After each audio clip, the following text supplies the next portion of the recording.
Hello, welcome again. Got Pat the Popper here with MTG Gaming Bob's Bob. As always, great to see you. Wonderful to have you here tonight. How you doing, Bob? Doing great. Thanks for having me on the show again, as always. Awesome. Hey, thanks for letting me get a bit of your time. Tonight we got a couple of things we were going to talk about with you guys here. One of the first things Bob brought to my attention was Dual Masters is got a bit of a Black Lotus reprint along with a couple of other great looking cards in there as well. So stay tuned. You'll get some info dump on that.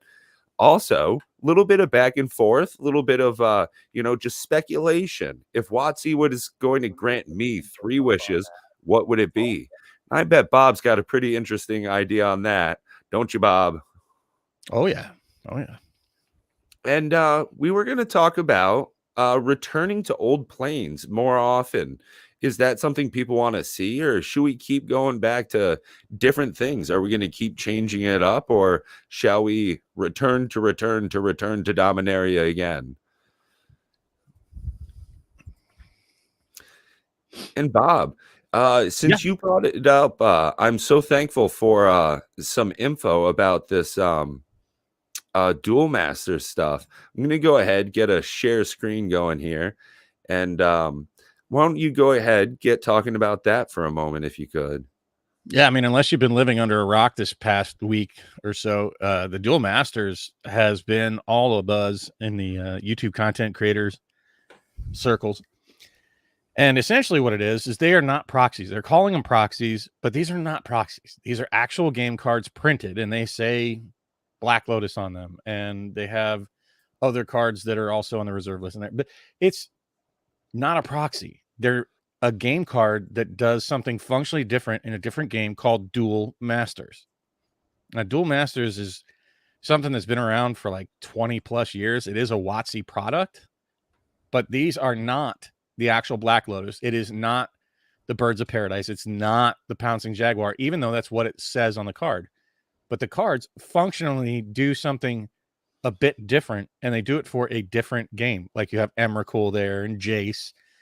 This is clearly trying to capture on. I hate to say it, unless you're a Dual Masters player, I see it as kind of taking advantage of people, kind of skirting the reserve list by saying, "Hey, how can it be a reserve list violation when it's not even the same game?"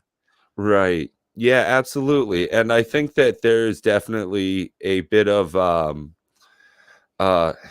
notoriety to just the words, Birds of Paradise, Black Lotus. And I think that's why they're getting so much attention on this product, since it's a canceled line of things that were sold here in America. They went, from what I'm seeing here, to just Japanese in 06. So it doesn't seem as though they were wildly popular. And this might just be a bit of a ploy to get people to buy back into something. Yeah, I mean, you can call a horse a duck, but it doesn't make it a duck. And you can call it a Black Lotus, but it's not a Black Lotus. And if you wanted a proxy, you can certainly get it much cheaper, because even these proxy Dual Masters you're seeing going at that like 60, 70, $80 range. And that's just, in my opinion, absurd for a Dual Masters card. That's not wow. I don't even know how to approach the subject about, like reserve list and how this involves itself with the reserve list and skirting it. I feel that these cards are going to lose value, though. I'm not, I am not buying any. I am not targeting them. I have no interest to buy them, because I think once the craze passes and people realize, oh, it's a Black Lotus, I can't read. Right. It's all in Japanese, so it's not not really exactly helpful. If you want a proxy, go out and get a proxy printed. Most of the world's all about proxies, but why are you proxying Black Lotus? I mean, how many people are actually proxying cards to play Vintage or 93, 94?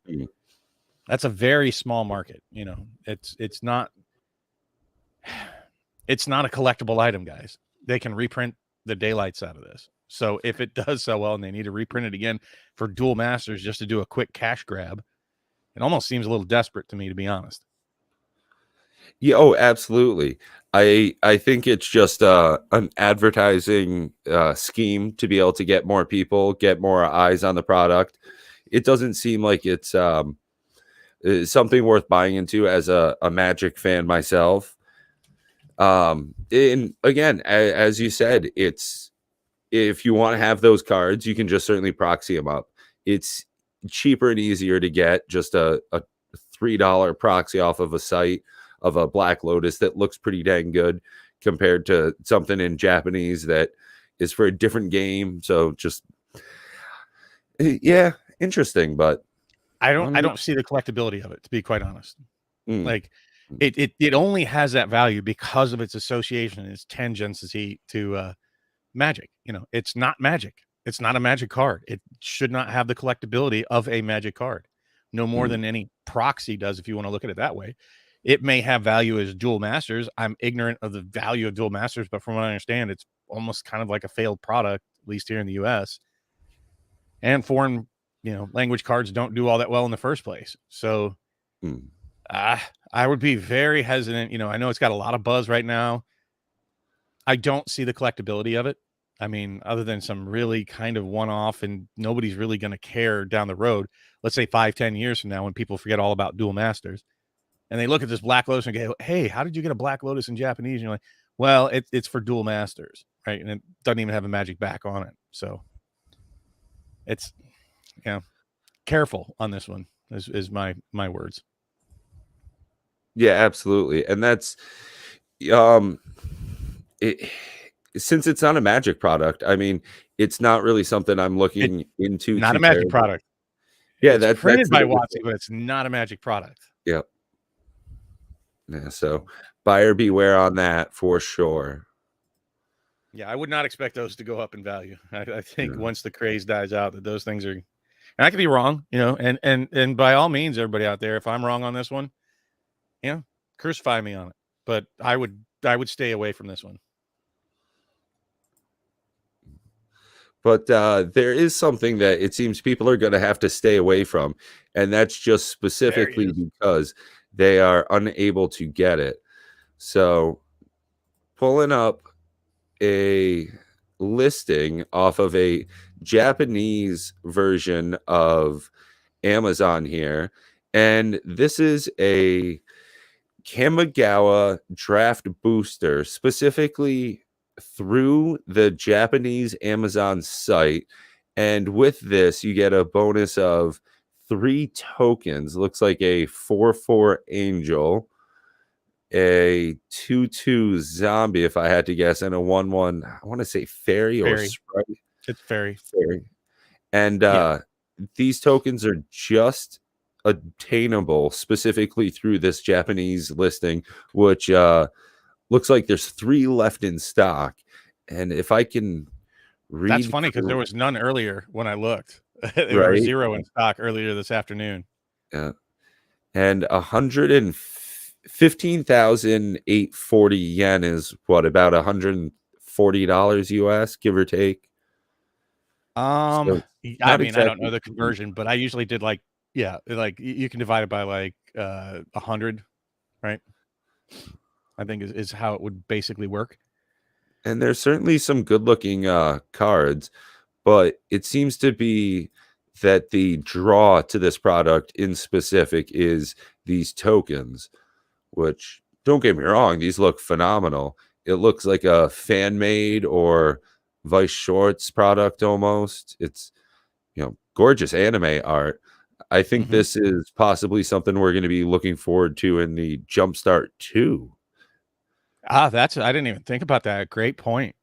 Um, what I'll say about this is I think this is kind of the right direction to go. I like this actually. I like that it's hard to obtain, kind of like the Japanese War of the Spark stuff. Mm, I think it makes them highly collectible. It increases value on them. It does something special for different countries. I would like to see them rotate. I don't think I've seen too much done for like the European bloc countries. I would mm, like to see some of that. But I think these are fantastic. Now, see, this is something that I am behind, right? Now, understand they could reprint the daylights out of these too, potentially.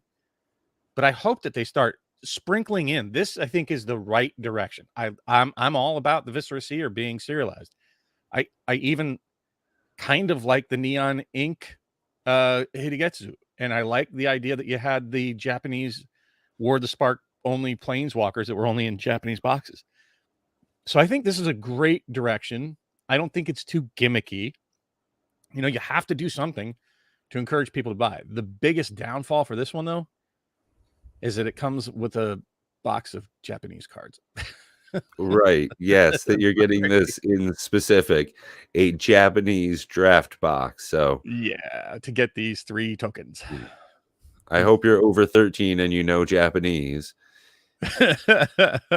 Well, you know, on top of that, you have to deal with like the customs and all that nonsense, which I don't even. It's such a turnoff to me at this point with what's going on with customs and shipping. That Yeah, I don't know if that's a great making point. Dutch Magic cards is going to be any easier there, SL. Sorry, bud. Yeah, I think that will be a tough call. I don't know if there's enough demand for it, Savannah. No offense. I don't know if you can print in so many different languages. I think that gets to be cost prohibitive. But if there is a big market, you know, hey, send a letter to WotC. Ask them start making Dutch cards. Oh, hey, and looks like we got Boxman here tonight. So throw Yeah, out a boomstick. boomstick. Hey there, bud. Good to see ya. Glad he stopped by. So, yeah, I don't. That would be this will be a secondary market buy for me for sure. This will be something I'll be looking for on TCG Player if I'm really that interested in these. I don't know what they're currently going for, the tokens. I haven't looked it up and done my homework, but I'm going to guess these things are probably going to continue to go up in value actually. As more people find out about them,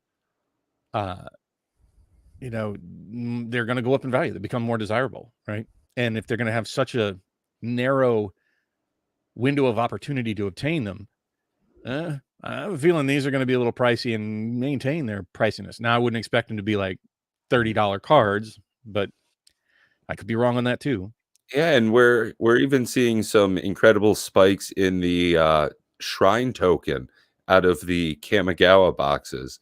It seems as though there was a miscollation with the frequency in which they were inserted into the boxes, which makes for some incredible reason. I was just looking at the set list earlier. They're going for over $9, close to $10. They're one of the like top 5 hits out of the box. And I can't believe that would hold by any stretch, but what it just, you know, they've said they're gonna correct that in future print runs. It was just missed on the US version. So they said they're gonna correct that in future print runs. And understand, guys, we're like what, a week and a half into Kamigawa release here? yep. A week maybe? I don't know, whatever it is. So prices are going to continue to plummet on all of the cards in Kamigawa for a while, including the Shrine token. And when they actually do print a bunch of the Shrine tokens, eek. So not financial advice, but I know if I had a Shrine token and it was Get worth rid of it $30, now. Yeah. I would have sold it right away to try to Right. capitalize on that because Yeah. there's no way that's going to hold. It's a lot like the shark token out of Ikoria, a phenomenal set. But for some reason, those shark tokens, because they went along with Sharknado, those just hold a very high premium, still a good couple of dollars. I think last I saw they were $3-4 each. Well, those are still, you know, kind of rare, just like the Coma tokens. They're still just not very many of them. You know, I don't know what they're doing with token quantities. They are certainly not printed equal. You know, not all tokens are made equal, guys. Yeah. That's a very interesting sort of sub market, you know, out there in Magic that I'm not too hip on. So Yeah, that's interesting. Now that there's almost like a rarity scheme for tokens, whether it's just what they're going along with, like Coma coils, the foil version of those is just bonkers. When I think that's really because they come out very flat. I believe they're a double-sided foil. well, So you know, those were so expensive. I got it right here. What I did when I was looking at the Coma coils, because I was looking to play Coma. So I went out to Make Playing Cards, which my co-host Matt said, and I actually think I turned him onto the site. I'm not sure if he got it from me or somebody else, but all these I made up and designed, oh, come on, focus, my own Coma Coil tokens. And on the back side, I made my own treasure tokens. Oh, So that's I a got, cool looking treasure too. thank you. I think it's actually the art from, I grabbed it online, but I think it's actually the art from like the treasure token from Ixalan, maybe. So that's just a stack of treasure and Coma coils that I had printed up for $25, and the card quality is amazing. I was even thinking about maybe like signing these and giving them away to like friends and subscribers and whatnot. But I like that's when what I would do with tokens, right? I mean, yeah. who's going to care that you proxied a token, right? Mm. Oh, absolutely. Hey, Twiddler, good to have you here. Wonderful. Thank you very much for showing up. I Thanks think that everybody for showing up.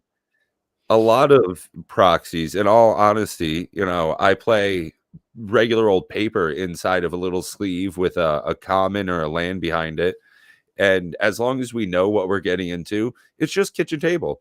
I mean, Commander is just for fun. Magic the Gathering is just for fun in my case. All the friends I'm playing with, all the people I meet, none of us are playing tournaments. We're not getting to go down to make a $1,000 check. I don't even know if that's a thing in the state I live in. You have to drive hours and hours, and that's just not what we're looking to get out of our games of Magic. So proxying up cards is just certainly the way to go. I mean, it's funny. It's funny you mentioned that. I actually had a very similar discussion last night with some friends that we do a lot of gaming with. Played a game called Firefly last night, and they're not into Magic really. I'm trying to get them in. I'm trying to lure them in slowly. I gave them some free I gave them a free starter kit so they could play right. The against each first other. one's always free. Smart. And I want to, I tried to talk to them about Commander and the whole dynamic of, playing Commander in a friendly setting. And because we were discussing that whole concept of, we really didn't care who was going to win the game last night, right? It didn't matter. And what we're talking about is the idea of having fun. And I said, it's kind of funny because like you and I have had this conversation many times, and we've talked about it on stream about the concept of playing for fun, right? Mm-hmm. With playing Magic with friends for fun, that it doesn't matter what you do in the game, so long as you can play cards, turn them sideways. Hopefully your deck will do a thing or two that you like, and then just you win if you have fun. Well, that's one of the big things is having so much game theory conversations with my friends at work, my local pod, about having fun, turning cards sideways, having an enjoyable time, engaging with each other in a productive and pleasing way. It's not always about winning. If it was, I'd run a much nastier deck. I played against Big Box Dave. Hey, shout out to MTG Attitude. Played against him last weekend, and there is no good reason to have that many counter spells in a deck. So, I guess, wonderful guy, honestly, super giving, lovely fella, showed up. It was cakes and cookies, and he was cooking up steaks, making us drinks. But when it came to turning cards sideways, he wouldn't let me do it. Not at all. It was just absolutely interesting to see that part came out. And a lot of times for most Magic players, it's exactly that way. It's not all happy, fun, lovey, joy. So what you're saying is if you play BBD, bring a Chalice of the Void. Oh, yeah. Be reserved, be mean, be nasty. Don't hold anything back. I lost, I think, 8 out of probably 10 games if I had to gauge it. Oh, yeah. It was rough and fun, but I did get to do Jumpstart with BBD and Pause. So we actually got to crack packs, put the decks together. It was phenomenal. And I think that it was the first time either of them had done it. Super fun. Nice. Oh, you can play Lier, I guess. Converts. Spells can't be countered. Isn't that what he does? Lier. Yeah, there's a couple of even Allosaur Shepherd, his green spells can't be countered. running some nastiness. Or you do the Yeah. opposite. You do something like Dovescape where everything gets countered. Ugh, gross. So sorry for going off on that tangent, but yeah, it's certainly a topic that I think everybody kind of needs to have. It's more than rule zero, right? Mm. It's more fundamental than that. It's not about a specific game. It's a mindset that we need to adopt in the community and set those bounds so that you're not having an unenjoyable experience playing, right? Or making somebody else's experience unenjoyable. Mm-hmm. I mean, if you're going into a tournament to win, great. Go in there, no holds barred, do your stuff. And I don't begrudge anybody to go in and win for prizes and things. That was one of the things I enjoyed early on. I guess I'm just getting old. And for me, the prize is the time I get to spend with people. The most valuable thing you have that you can give somebody is your time. Well, So. and that's one of the things is a close friend of mine is now making a great point about the idea of getting into CEDH because there's no hurt feelings ever in a game like that. When you're rolling up to the board, you know that everybody's trying their damnedest. They're running by the absolute rule of the law, not the heart, but the rule of the law. So they're doing every absolute thing they can. They're taking every little turn. They're really kicking ass. They're taking names. Whereas sometimes you show up to a commander game. I played coach. He came over for a little while there. Great guy. I don't think he was quite prepared for what we were doing. And I was outpaced and I was outpacing him. So it's difficult. Yeah, that's unfortunate. Not really my style. Like if you were saying, "Hey, let's have a CEDH game," I would probably say, "I think I'm going to sit out." It's not. I mean, you've seen I can put together competitive decks. It's not that I Oh, can't yeah. do it. Yeah. It's just too mentally taxing, and I don't know if I want to put that much mental effort while I'm sitting there trying to have a good time with people. Mm. And people play for different reasons. Again, that's my approach to the game. But I think what we were talking about is like when you walk in and you're essentially pub stomping your own friends because you're going in with something that's just you're bringing a grenade to a firecracker show, and it's like, well, that's not fun. So, when you've got Elish Norn and yeah. Avacyn in the same deck, it's getting gross. Yeah, those are tough ones to get around. My fiance's deck I made for her is an Avacyn commander with playing with Commander's Plate. It's like I had that out on like turn 4. It was like, ooh, that's nasty. Anywho, went down a rabbit hole there. Well, Bob, before we get into a little bit more speculation, Savannah's got a great question here. Sure. What are your thoughts specifically on the neon cards and the collectability thereof? Do you think that they're going to hold their value because they're so rare? Do you think that they're going to continue going up because we won't see more of them? I can only stab a guess at it because I mean, let's be real. Nobody knows what they're going to do. WotC is experimenting. This is the first thing. This first time they've done anything like this. So, it's a test case. I would be careful. I wouldn't. Me personally, I'm not buying anything at the prices I'm seeing, and the prices have already dropped on many of the different flavors. I am surprised to see the yellow one is so high. However, I'd hold on to it if I had one, but I wouldn't be buying them either. It's too new. There's not enough data points to really do any kind of analysis on it at this point. I like the idea. I do. I really think it's a great idea. I think it's kind of a shitty card, to be honest. It's not. It's not a card that I'm really like, woo, yeah, let's play that card. I feel much more woo about Lion Sash. Like if they had done that with Lion Sash, yeah, I'd be over the moon.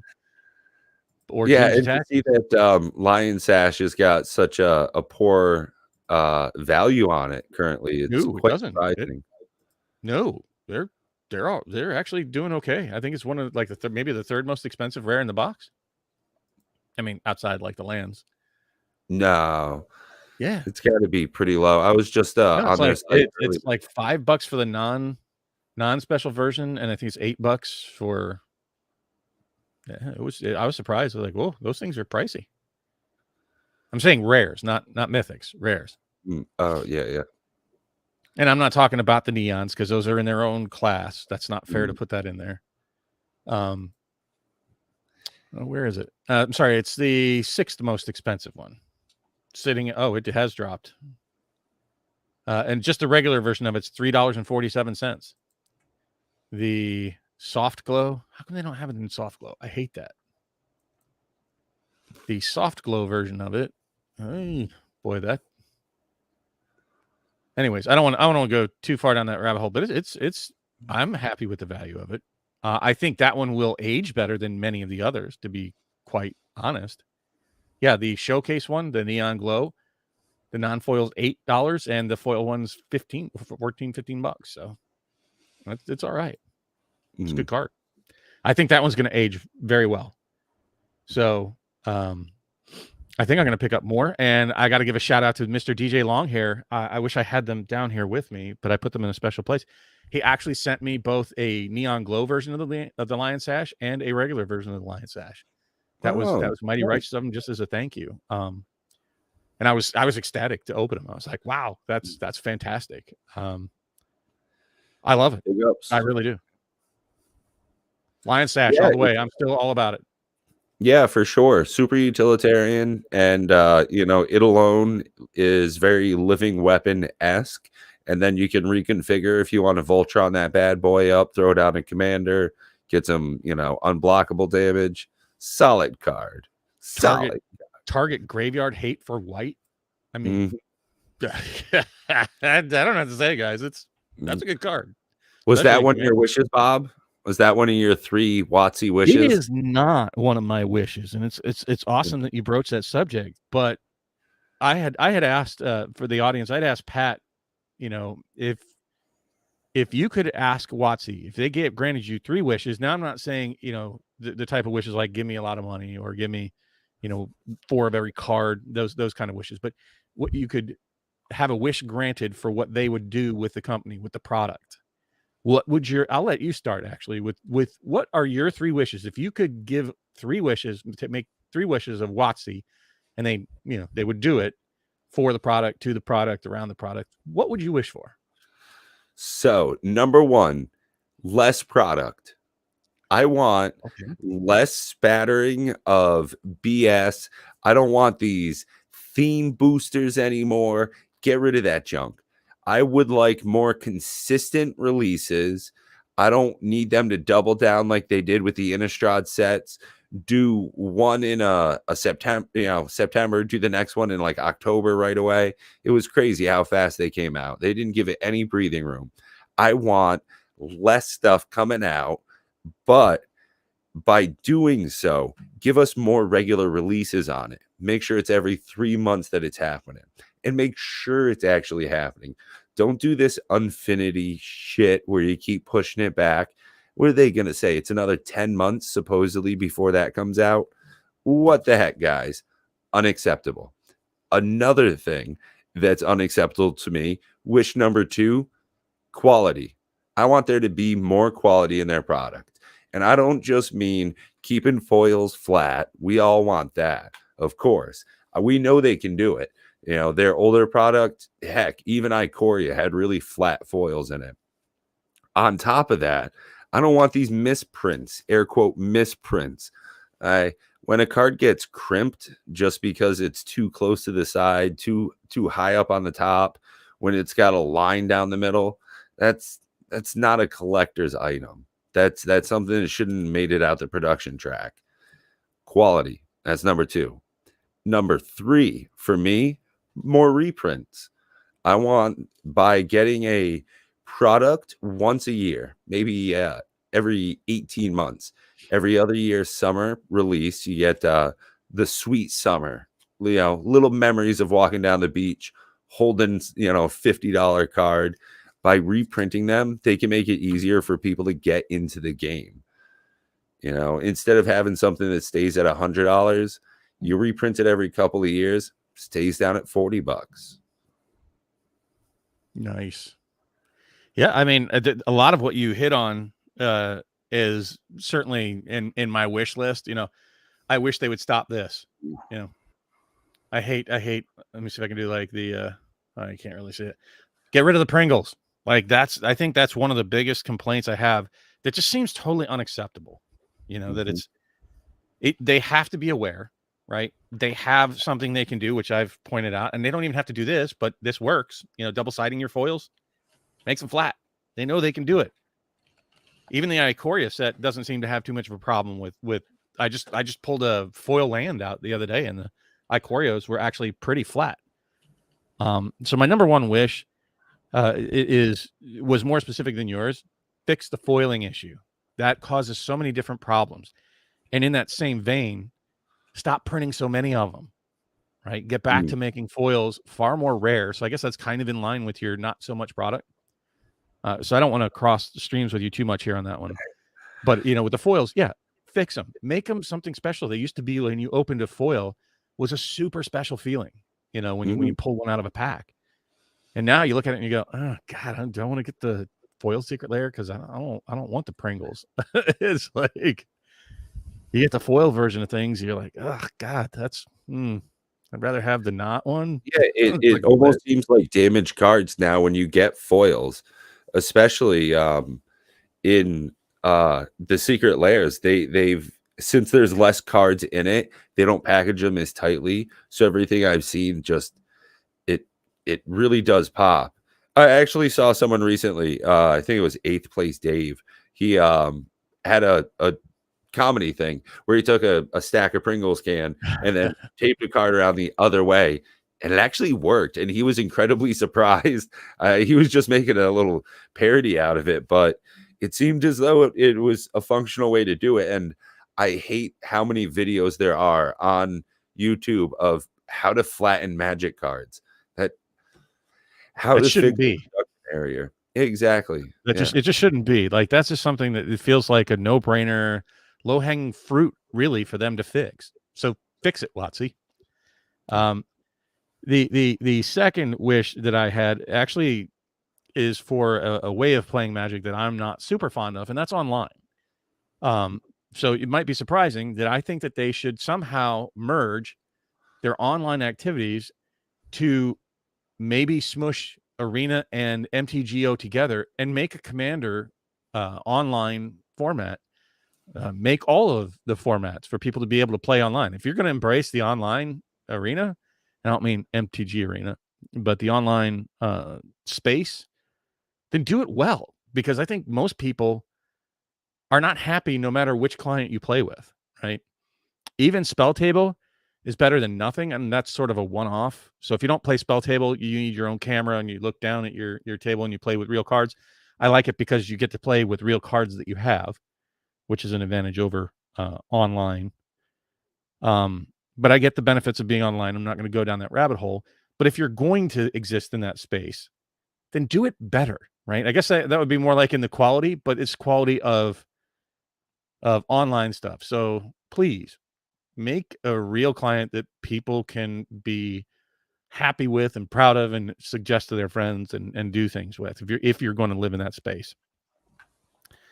And my third wish is a little tougher to wrap your head around, but I'd like Mm. them to be more interactive with the actual Magic community, not just their poster children. And I'm not disparaging the command zone, but it seems like very few people have any kind of interaction at all with, I'm going to call it WotC's ivory tower. They're unapproachable. It doesn't feel like they're connected to the community, right? It doesn't feel like they're actually getting all of you involved and getting your actual feelings on the game.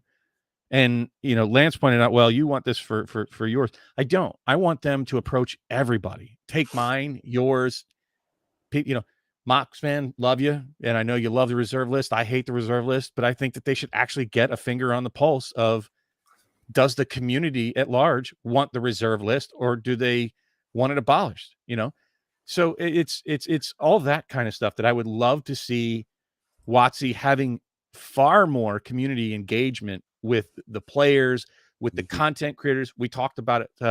What was it? I don't know. Was it last week that they could get free advertisement, by running questions through content creators and having these Mhm. live streams and interact with the audience and, get the feedback that way. They don't even have to set up the structure for it. They just need to do something for us a little bit, Yeah. and And we can feedback. if WotC, instead of giving Amazon access to the tokens that we saw in their recent Japanese Kamigawa boxes there, what if they gave them to the LGSs? Real, hard to get buy a box promos, something that people are actually looking to get. Yeah, I agree, and not just limit them to the WPN stores, right? It seems like all their efforts for LGSs are focused on the WPN stores. Yeah. They're not helping the ones that are need help to keep going, to keep the game alive in their sector, because there's so many out of the way places that are not in a metropolitan area. They're just struggling or closing. So something, I agree with that. And that's part of the outreach program that I'm talking about. Be more in touch with your actual community. I think that would be healthy for everybody. Absolutely. I'd love to see an open forum, even on their website, of just questionnaires, polls that you could take on a WotC site Yes. where you can just constantly go on, 10 different things every single month, just put up an image of a card. Is this some, thematic Or how about thing just that like you enjoy? 4, like here's an art direction they don't know which art direction they want to go, right? Oh, Pick the one that appeals the most to you. And don't even post the results. I know people like to see them, but keep that hidden so that they have it all and people aren't right. influenced by going with the crowd. Oh, I really like this one, but everybody else seems to like that one. So just, gather true metrics. Players, collectors, investors, and in between. Yeah, the community is absolutely very diverse in Magic the Gathering. Especially when it comes to things that they want to see out of Magic. Um, like places that they've been already, Dominaria, things like that. Do we want to keep going back to places that we've been over and over? Is it something that we want to keep rehashing battles throughout different ages? Bob, do you want to see more of the Urza and Mishra saga? Do you want to see an evolution or a return to things gone by already? That's an interesting thing. It's going to be like salt, right? A little Mm. bit of salt makes your dinner fantastic. Too much salt makes it ruined, right? What do I mean by that? Like, look at Innistrad. Like, I don't think anybody wants to go back to Innistrad for a very long time. Um, and Kamigawa. Okay, we did a return. This is what, the third? No, it's the fourth Kamigawa set. I think they did an entire set block. Yeah, old school. Yeah. I like new places, right? Honestly, outside the actual cards themselves for Strixhaven, I like the idea. I like the concept. I Mhm. understand that it was supposed to be Harry Potter and that all went sideways and whatnot, but I think it was an interesting concept. I was more into the lore and trying to figure out the stories behind it. It was more interesting to me. I didn't like it. Felt bad with the mystical archives. I know a lot of people are jazzed about that, but that felt like you could have put those mystical archives in a smaller set of some sort. Put them in something Yeah. else other than a standard set. Mhm. That felt very weird. Yeah. I could Put it in with even. Time Yeah. Spiral. Who knows? It Mm. Mhm. it didn't belong in the standard set, to be quite frank, and it has nothing to do with the lore of the set. It they didn't wrap that in well. I know they call it mystical archives at Strixhaven, but it's like, it didn't come off that way at all to me. Right. Um, However, a return to Ravnica, I don't think should be in the cards. I'm not saying they shouldn't ever go back, but they don't need to do it every year. Make it truly special. It's like what they're doing with foils, just too many of them. It's like what they're doing with the sets, too many of them. To where I now could we're see skipping products and like a it's really interesting prehistoric type set with giant dinosaurs, kind of like they'd done in, what was it, Ixalan Ixalan. previously. Well, it's funny you mention that because that's where it came from. If you watch the Perp episode this week talking about the return to Ixalan, Mm, which is kind of like a pseudo return to Ixalan. yeah. And that's, it got me thinking, like, that's all we're ever doing is returning to places. Like, you got creative people at WotC. You have a lot of money. Mm. Let's I investigate think that's something new. one of the reasons that I enjoyed Ikoria so much is that it was such a different type of a product. With just the crossover that we got from Godzilla, but on top of that, just the vibrancy of the set. And it seems so new, so different, so varied from what we had previously. A lot of new mechanics came in too as well. The mutate is still something that I think is just phenomenal. Oh Really yeah, I interesting love to it. I don't work think we're with. gonna see that again. I think it was too good. I think Right. they're gonna Yeah. leave because those cards are gonna be. I'm telling you, they're gonna be problematic in a lot of different formats Hmm. for cards that haven't even been invented yet. Right? Like the problems with Volo. Whoops, didn't see that one coming. Yeah. Yeah. It's like this is mutate is so strong. I didn't get a lot of people. I don't hear a lot of people like agreeing with me on that. Well, I'm telling you, mutate is Super good. it's gonna bust things well into the future. That's all I'm gonna say about that. Mhm. And then it was a very artistic set. The theme that they had for it, the showcase, that's what it was. The showcase cards, they really popped. They look like a comic book, whereas a lot of the newer sets have a very meh kind of showcase to it. When I was going through some of the Kamigawa cards recently, it was very passable. Could just have not done it. Same thing with the Innistrad sets. Nothing special to me there. I And really hate the AFR ones. right, and at least with Adventures in Forgotten Realms, they really did try something different. I think they did a terrible I job agree. with it, but I liked that they were getting out of their realm of comfortability. They weren't going back to the same setting over and over and over.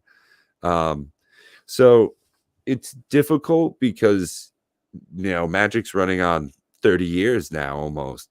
So it's hard because they're producing so many different sets.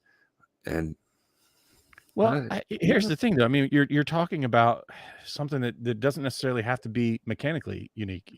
There are a ton of creative people out there with all kinds of ideas. It's something they could engage the community and ask people Mhm. where they'd like to go. What would you like to see in the storyline? Exactly. There is so much that they could do for free or cheap. You have an Mhm. active community. Look at how much we end up having folks engaged just with our conversations on Saturday nights, Yeah. right? People want to talk and engage about the product. It's more than just a lot of other games. I play a crap ton of games. I Mhm. don't have the desire to talk to the manufacturers of most of those games and say, "Hey, it'd be great if you did this." Right. But Yeah. Magic, I do, Yeah. right? And you see that in Magic. You see that in the community. That people have ideas about Magic and things that they would like to do and see where it would go. So if you want to go to new places, like what we're talking about, you could even have like a list. Here's 10 places and give like a little blurb. And like you said, this is you're 100% right. If I could put that, you know, in my bucket list of like high on the priority list, would I rather have the foils flattened or would I rather have the community engagement? I'd probably actually rather have the community engagement, right? And have a vibrant community driving the direction of where the game is going. Yeah. Have a care from the community actually being paid attention to, have the customer service actually serve the customers. That'd be a They novel haven't idea. done a bad job. It's just it feels very disconnected. A lot of times I fire off emails to them and it's like I get no response whatsoever. Like with the Double Masters VIP thing where you clipped off the UPC and you sent it in and I didn't get a word back from them for like 8 months and then I just got my free pack, right? That's it. It was like no, hey, we got your email or we got your mail, nothing. There was no community outreach there, and we're processing it. Just randomly, I got a package on my door, and I'm like, "What the hell is this?" And it was that free pack. I'm like, "Oh, that's good." They did get it. I thought for months they just were like, "Nah, screw you." Mm, But that's poor. That's poor, like you said, community outreach or customer service. To not even let people know that we're mm. addressing your issues. But I guess I kind of twisted that question, because the question was actually, should we return to a lot of different places, or should they go in new directions? I honestly like new directions. I think Jumpstart is great for the game. I thought Commander Legends Oh is man, great for the game. doubly so. Um, Yep. you know, there's so many different things that I think are good for the game. Hopefully it'll also show up in the sales as well. But yeah, I mean, it, like what Savannah Lion just said there about WotC is the king on top of an isle. It certainly feels like all of these directions that they're taking are driven from a very corporate top down, and not really paying much attention to the community. Hmm. It definitely does come out with a heavy corporate feeling when I look at a lot of what recently has occurred. Double feature, the way that they're doing these secret layer releases. Um, it's different than what I had been used to for so long with Magic as a product, and now it's just Magic products. How much can they get out? How much can they try and sell to you? It's overwhelming. Lance, he pointed it out, and I still mull it over, Lance, if you're watching this, or if you watch this after the fact. Heart. He had I do. I love most of the creators that we come in contact with. Except for Perps. I can't stand that guy. Suck it, Mike. No comment, not publicly anyways. But he said that there are people that like that, right? And he's in touch with a lot of people. He deals with a lot of the community actively all week. He's got 2 live shows a week, and he's in touch with a certain segment, and there is a segment that loves the rapid fire products, right? Mm-hmm. They want faster releases. They want more. That rubs against me from a collector standpoint, and certainly from a player standpoint. There's so much that comes out so fast now that you're just constantly disassembling and reassembling your decks even before you have a chance to really get used to them, especially in formats like Commander. Like, I've Mm-hmm. got probably half a dozen decks that, just because other things have come out and they're now defunct because of the products that have come out. I don't have the time to tune all my decks, right? Because the products come out so fast.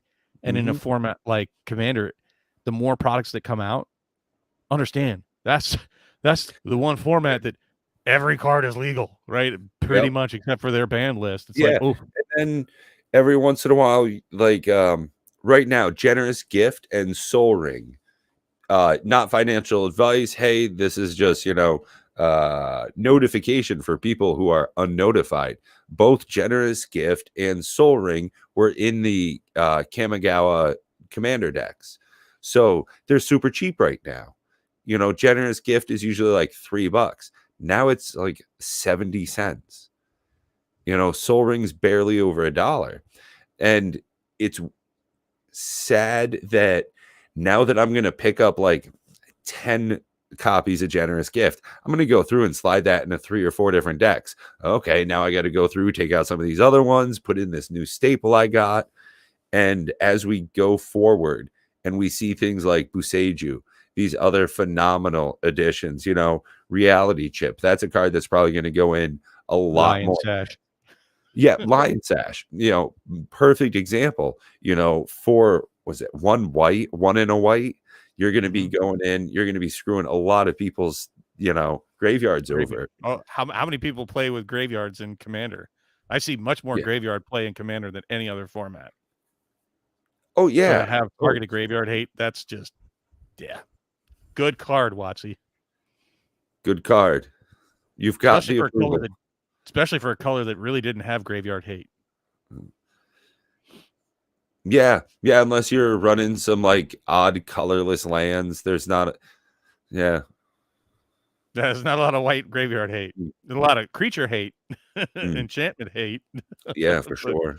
Not a lot of graveyard hate in white. Mm. But no, and the point with that is it changes so rapidly because there's so many sets, and then you have all the secret layers, and you have all of the Commander decks that are released with the products as well as the products itself.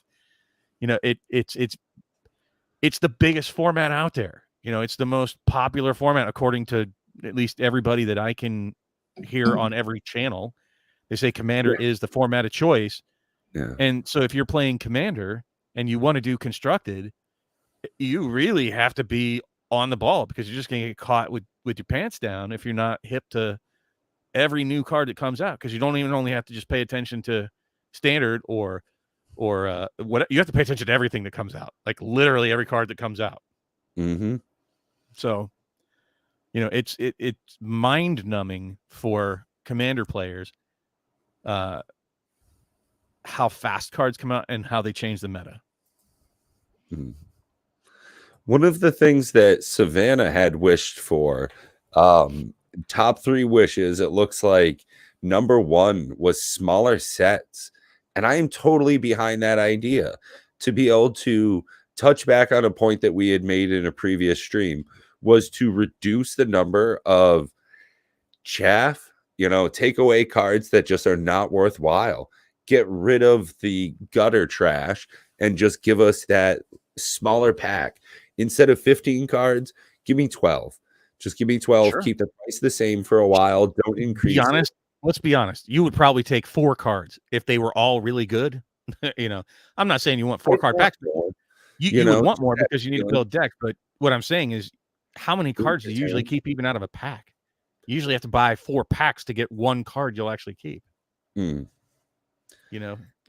I agree with you, Savannah. That is, and like Pat so keenly noted, we talked about that. Get rid of the jank, especially in the list slot. Good Lord. That just, I don't even have a good organization for list slot cards, like in my collection. They sit in a weird spot. They're not in binders. I don't know where to put them.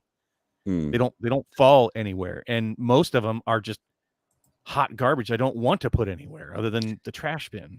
Well, I feel as though that the list is unsettlingly similar to the reserve list in itself, in that there is probably a solid 30%, if not more, of cards that are just not worth anything, playability or value in the same sense, monetarily, or, turning them sideways. I don't want to put in a deck with some filler. That's the nicest word as I can use right now. I don't want to cuss anymore. And why? Why do you need filler in a list slot? Mm-hmm. Right? Yeah, if it's supposed to be difficult to get, what is it? 1 out of 4 packs? 4. Yeah, so you're getting, maybe 6 of those out of an entire set box, and then only 3 of those are worth anything. It's what the heck, man? You're lucky, because I think out of the 100 or so list cards I have, 4 of them are worth more than $1.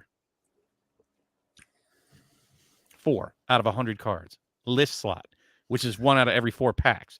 So 4 out of 400 packs is worth something. That's not good. Just get rid of it, or fill it with get rid of the garbage. Down, just when you get rid of the garbage in them. Like, just make the list cards actually. Whoa, I got a list card. It's almost like hitting a foil, but it's a list card, and you're happy about it. Yeah, that's where you get your reprints. Sure. Put some juice in there. And they do. They already do. More rare.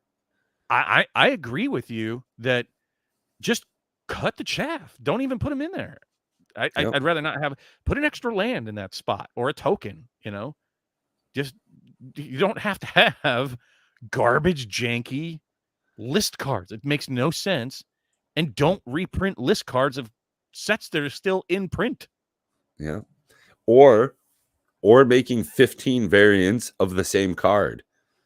Why do you need so many different versions of Teferi? I don't understand what their reasoning is behind this.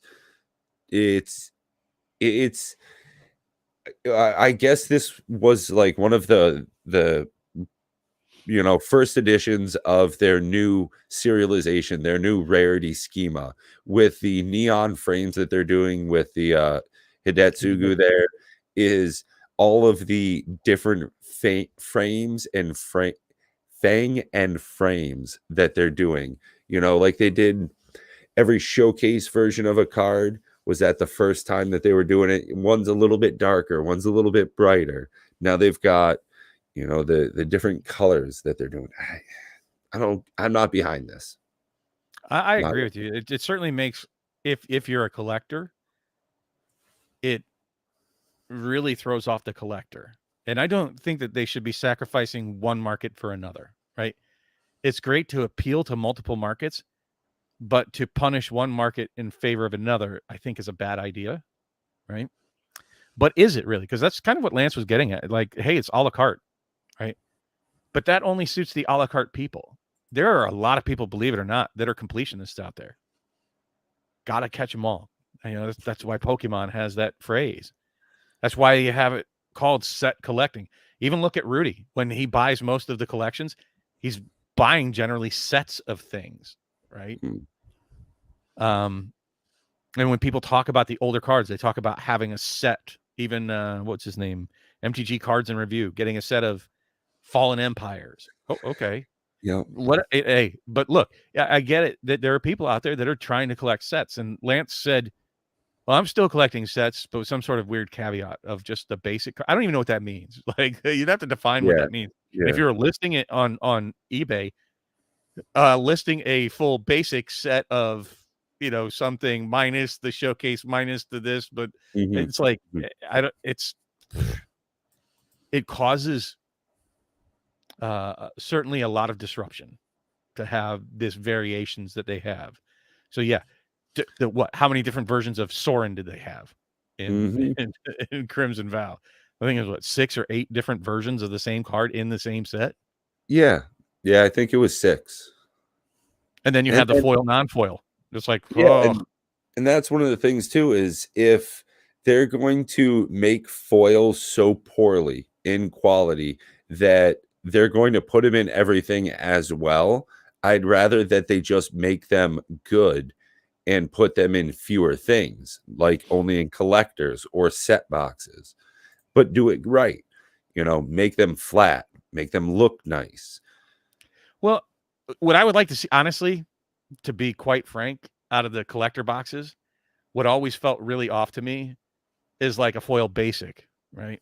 If it's the special one, you know, like the Nyx lands, sure, or like the woodblock lands, sure, but just a foil basic, and the foil commons that they put in a collector pack, why are they even there? It's like, this is just wasteful garbage. Like, and that's exactly it. It's just taking up spots in my, you know, cardboard condo over here of an arm length of foils that are just crap. It's just a whole bunch of commons, a couple of uncommons tossed in.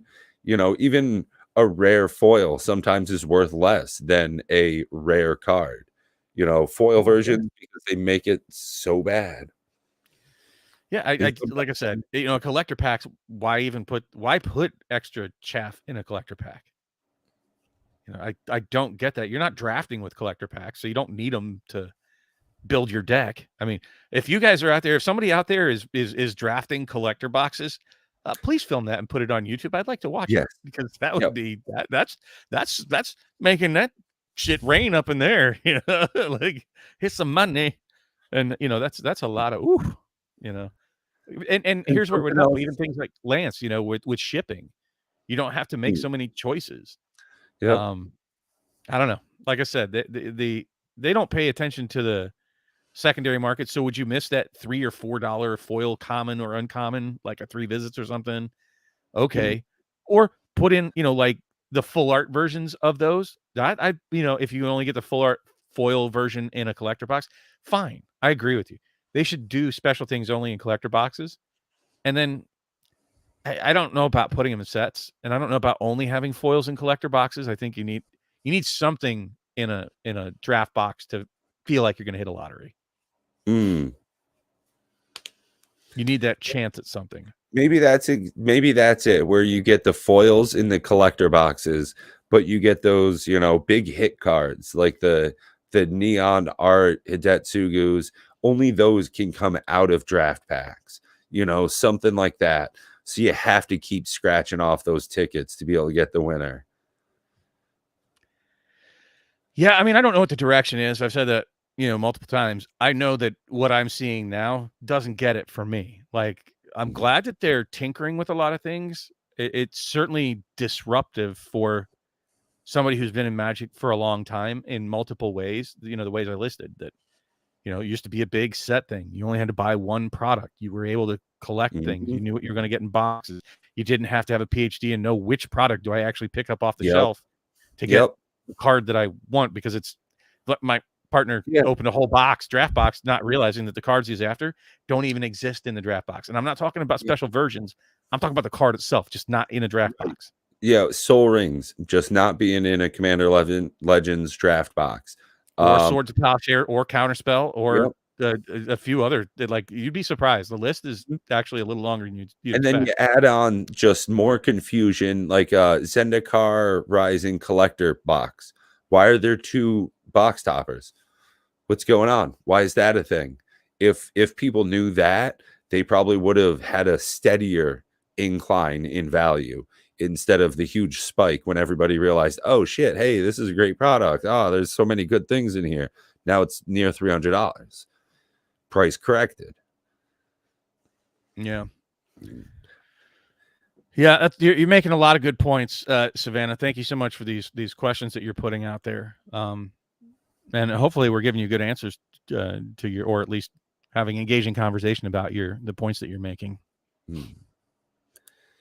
And it looks like there was one last thing. The number 3 right here on their wish list for SL, a 30-year anniversary reprint collector's edition. Ooh, wouldn't that be something tasty? High value, reprints. You're getting a lot of good stuff, but it's only going to be a one-time thing. Hit it and forget it, Well, if you're dancing on the reserve list there, you know my thoughts on it. So I'm not, I won't say that. But if you're talking about other cards that aren't on the reserve list that are big hitters, like Argothian Enchantress or Exploration, some of these other older cards that are still very sought after. Is that what we're talking about, like more vintage style stuff, or we talking Snappy too, and some of the more recent bigger hits? Not exactly sure what you're looking for out of that 30th anniversary, but I would like to see something. If you're saying I'd like to see something special, abso-freaking-lutely. I'm all about, look, and I'm a sellout. I'm not going to make it, any bones about it. I'm all about double flippy, trippy masters this year. That's saving my pennies and avoiding other products, just like what's behind me here. Bought very little Kamigawa, even though I think it's a fine set. I have no problems with Kamigawa. Other than like the broader spectrum that we talked about here tonight with, too many different versions, so much product, the different places where you get the different cards. And it's like, okay, I don't want to study that much. It shouldn't be that hard. It's like the paper towel mat guy. But that's not a problem with Kamigawa. That's a more meta problem. We'll have to see. I mean, Commander Legends was my jam, and that's good. There's going to be a lot of money that's going to be going out this year for Magic products if they're done right. But they've trained all of us now. You should pump the brakes until you see what's in the product. You don't buy in this whole super spike, super drop. I'll let other people do that. I'll step back, and like the Kamigawa box that I bought came with a play mat, 4 I don't know what they're called. They had 5 total lightning bolts, but they were like the Magic promo ones, and 5 total Path to Exile. There was like some sort of Magic Fest or something ones from Channel Fireball. It had a deck box, 2 token counters. So the ancillary products that I bought along with it totaled like $80 in value. So I got the box for like $45. It was my draft box. It was like $119 for all of that shipped. It was like, okay, that was great value. Yeah. Outside of that, I bought 4 of the bundle boxes because I just like bundle boxes. But I'm running out of room, so I'm going to have to cut back on buying bundles so much. And I'll probably do something similar. Like I'll probably only get maybe 1 or 2 bundle boxes for New Capenna, though I'm really digging the art vibe for it. Maybe I'll get a draft box just to put on my shelf. I don't have a lot of interest in Dominaria, maybe a little in Brothers War. We'll see. But I'm far more interested in Jumpstart 2. I want to see where that goes. Like it could be better. It could be worse. If it's crap, then I won't have any interest in it. I'm looking forward to Jumpstart 2 quite a lot. Probably more than I am at this point, just artistically, than Commander Legends 2, just because of the framing that they're going to be lifting from Adventures in Forgotten Realms, the art book style, the pages that they're doing there. But they did announce that they're going to be doing anime cards as a thematic kind of showcase in the Jumpstart 2. So I think that's going to have a very nice look at it, comparative to what we're going to be getting out of CL2. Yep, Funfinity is also on my radar. I've already purchased. I've already shared that I purchased 3 draft boxes of it already, and I totally plan on playing those. And I just think that they're gonna juice double masters. I just have that feeling that they've changed me from being mostly about standard, because prior to 2 years ago, I really wasn't that big on like master sets and all that kind of stuff. I was more about the standard boxes, because I like drafting. Hey, pause. Thanks for joining us. However, I'm now starting to lean more towards the specialty products, the jump starts, the Commander Legends, the double masters, the Modern Horizons, more than the draft, because I don't, there's not really a standard draft scene anymore. Sad to say, but true. And it's most of Magic to me at this point is just about how I can play Commander more. With the virus being the way it is, it's not super safe for me to go down to my LGS, but to be able to hang out with a bunch of my friends, I can get down to, my buddy's house because it's a close-knit group. We know we're all, safe. Whereas that definitely influences how I'm buying product. So I'm not going for the whole boxes so I can just sit and draft the same way. It's definitely one of those things where you got to save your money, make sure that you're getting the thing that's right for you, not just now, but as you're going forward in the future. If you're sitting on product to, have sealed, make sure it's something that you think is going to be fun for you later, not just financial value, but something that you can have a good time opening later too, something you can enjoy a year or two from now. Well, I'm going to drop some real right here, that bombs. I don't know, you can call it tinfoil hat or whatever, but Magic can go to 0. Right? Let's just be very straightforward with that Magic, just like any other card game that has ever been, that has died, if it dies, the cards functionally will go to 0. Now, does that mean you have no value? If you got some sealed boxes sitting on your shelf, you can still whip those things out, play them with friends, and there's that value in that, which is what I'm feeling like what you're talking about, Pat. So when you're buying the boxes, don't just buy them for speculation, right?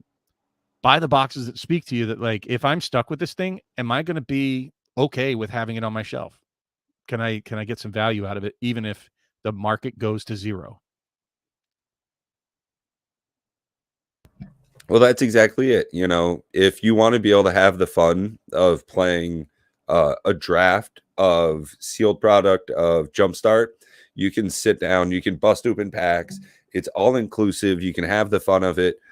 If you've got a whole bunch of set boxes sealed sitting on your shelf, and the only reason you bought them is so that you could hope to get some money out of it, but it doesn't come with enough land. So because you got rid of your collection, now you can't really play with it. What are you going to do? Same thing with a collector's pack. If there's no money in the game, then it's a bunch of wasted value. Whereas if you get something that you can use later on, Arch Enemy, people are still cracking that, having a fun time. Plane Chase. Yeah, there's a whole, that's what I'm saying. Those are the things that I'm sort of leaning towards as I get older. Things that the sealed is it's a very different animal. Yes, I bought boxes sealed because they might appreciate, and I don't know if I'm going to crack them or not.